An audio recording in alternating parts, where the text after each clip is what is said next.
Good morning to all of you, dear students. Today, myself Chandrasekhar, we are going to discuss here about the chapter number 15, biodiversity and conservation. Biodiversity means how many numbers or variety of plants and animals they are present in this universe and what is the need for their conservation. Why should we protect? What are the various methods which we are going to be opt for conservation of our natural resources, and what is the need for the conservation of our natural resources? First of all, what is biodiversity? The sum total of genes, species and ecosystem of a given region is called biodiversity. Means in a particular area how many number of different species of plants as well as animals along with microbes present in surrounding, that is called biodiversity. This term biodiversity that is given by the Edward Wilson.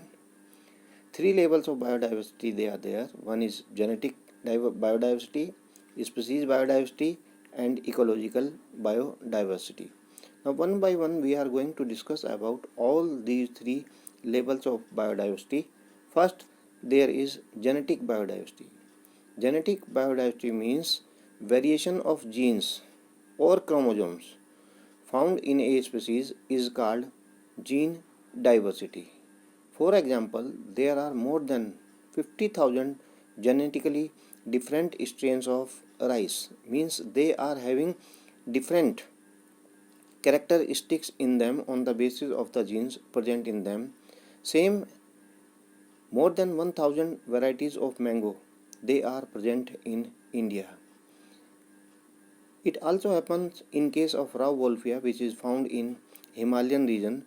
Due to a specific chemical present in them, it is going to show a large number of variants or large number of different strains in their variety due to the presence of this particular chemical, which is going to be released by raw wolfia.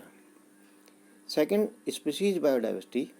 The variety of species found in a habitat is called species diversity. For example, the Western Ghats has greater diversity of amphibian species than Eastern Ghats. It means the more and more number of species of amphibians group they are found in Western Ghat in comparison to Eastern Ghat. The third level, that is ecological biodiversity. The variety of different habitat found in a particular area is called ecosystem biodiversity.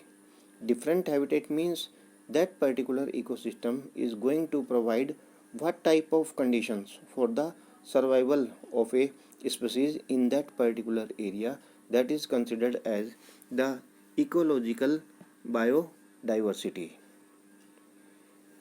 Next, that is global biodiversity. According to IUCN, International Union for Conservation of Natural and Resources, 2004, the total number of plants and animal species that is described as 1.5 million.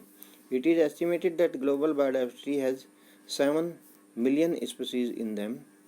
Out of these, more than 70% of all species recorded as animals, while plants account only 22% of the total number of biodiversity. Out of the animals, the rich biodiversity present is in the form of insect.